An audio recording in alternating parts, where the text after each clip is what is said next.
तो का अगला स्ट्रेट लाइन का जो कॉन्सेप्ट रहेगा पॉइंट पी अल्फा से, है ना। क्या रहेगा sir? Point P alpha beta रखेंगे। पॉइंट पी अल्फा बीटा से कोई स्ट्रेट लाइन होगी हमारा ए एक्स, क्या होगी sir? A x plus B Y plus C is equal to 0। अगर ये स्ट्रेट लाइन है, एक बहुत बेहतरीन कॉन्सेप्ट निकल के आएगा।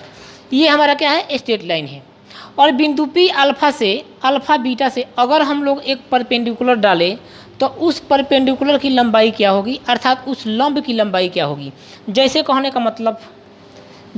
का मतलब कि ये रहा मेरा कोई स्ट्रेट लाइन जी। क्या रहा भाई? ये रहा मेरा कोई straight line a x plus B Y plus C is equal to 0। अरे बोल दो, सही लिख रहे हैं ना? अरे ये इधर देखो, ये मेरा क्या रहा? Straight line. अगर मैं चाहता हूँ सर कि बिंदु P एक अल्फ़ा बीटा यहाँ मैं ले लूँ, अल्फ़ा बीटा मैं कहाँ ले लूँ? यहाँ ले लूँ, और यहाँ से मुझे एक लंब की लंबाई खींचना है 90 डिग्री के साथ, है ना। मुझे उस लंब की लंबाई का फार्मूला निकालना है बिंदु P, यही ना। तो इस P का जो डायरेक्ट शॉर्टकट फार्मूला मैं लिख रहा हूँ, प्रूफ नहीं करूँगा क्योंकि आगे हम लोग को केवल कॉन्सेप्ट की चर्चा करना है, प्रूफ नहीं कर रहा हूँ। तो A into alpha plus B into beta plus C बटे root under A square plus B square ही बनेगा। समझ पा रहे हैं सर? अरे बोल दो कि हाँ ना। ये बात आप समझ पा रहे हैं? अब आप कहिएगा कि सर आपने एक्स के जगह पे अल्फ़ा भर दिया, वाई के जगह पे बीटा भर दिया। आप जानते हो कि अगर कोई मैं पढ़ाया था कि अगर कोई वक्र है, कोई भी कर्व हो और वहाँ पर कोई स्ट्रेट लाइन टच कर रही हो पी एक्स वाई, है या नहीं बताओ? तो इसको हम लोग बोल रहे थे टेंजेंट।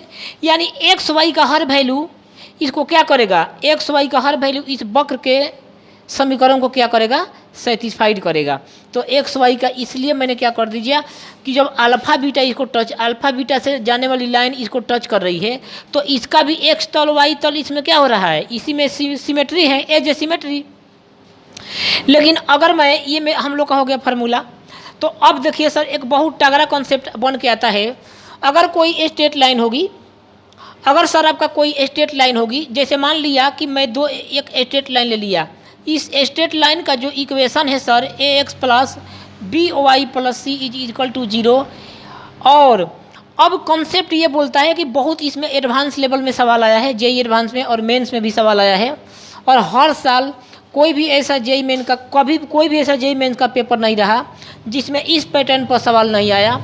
तो सर अगर दो पॉइंट, क्या मैं बोल रहा हूँ? 2 पॉइंट, अगर 2 पॉइंट स्ट्रेट लाइन के एक ही ओर स्थित हो, क्या हो?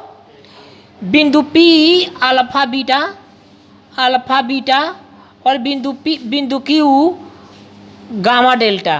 कहाँ है भाई साहब? इस स्ट्रेट लाइन के एक ही ओर स्थित है। तो यहाँ से मैं लंब डालूंगा तो मेरा क्या आएगा भाई साहब? P1।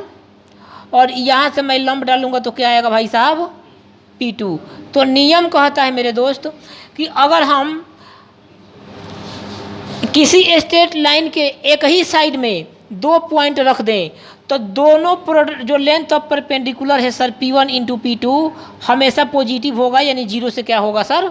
बड़ा होगा। ये बात याद रहेगा। लेकिन अब मैं एक चर्चा और कर दूं कि अगर ये मेरा रहा स्ट्रेट लाइन जी, क्या रहा?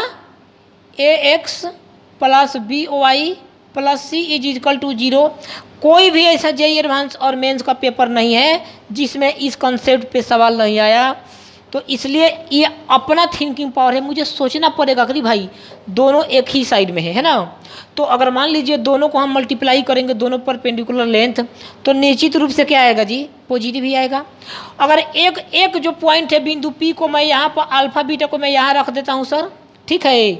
और बिंदु Q जो है ना, इसको मैं यहाँ गामा और डेल्टा को क्या कर दें? बिंदु Q यहाँ मैं रख देता हूँ, क्या? बिंदु Q गामा और डेल्टा को। तो इस केस में आप जानो, इधर आप जो रखे थे तो लंब की लंबाई यहाँ ये होगी P1, और इधर आप रखे थे तो लंब की लंबाई क्या हो जाएगी जी? P2। तो इस केस में भाई साहब P1 इंटू P2 जो होगा, कौन बताएगा क्या होगा? 0 से छोटा होगा या 0 से बड़ा होगा? बिल्कुल जीरो से छोटा होगा सर। क्यों? क्योंकि मानता हूँ कि ये ऊपर वाला जो डिस्टेंस है ये पॉजिटिव है, ठीक है, लेकिन भाई जी नीचे वाला डिस्टेंस तो निगेटिव है। एक्स एक्सिस के नीचे वाला डिस्टेंस क्या होता है? निगेटिव। तो जब निगेटिव में पॉजिटिव से गुना करेंगे तो क्या आएगा? निगेटिव होगा, अर्थात जीरो से क्या होगा जी? छोटा होगा। इसको नोट कीजिए सर।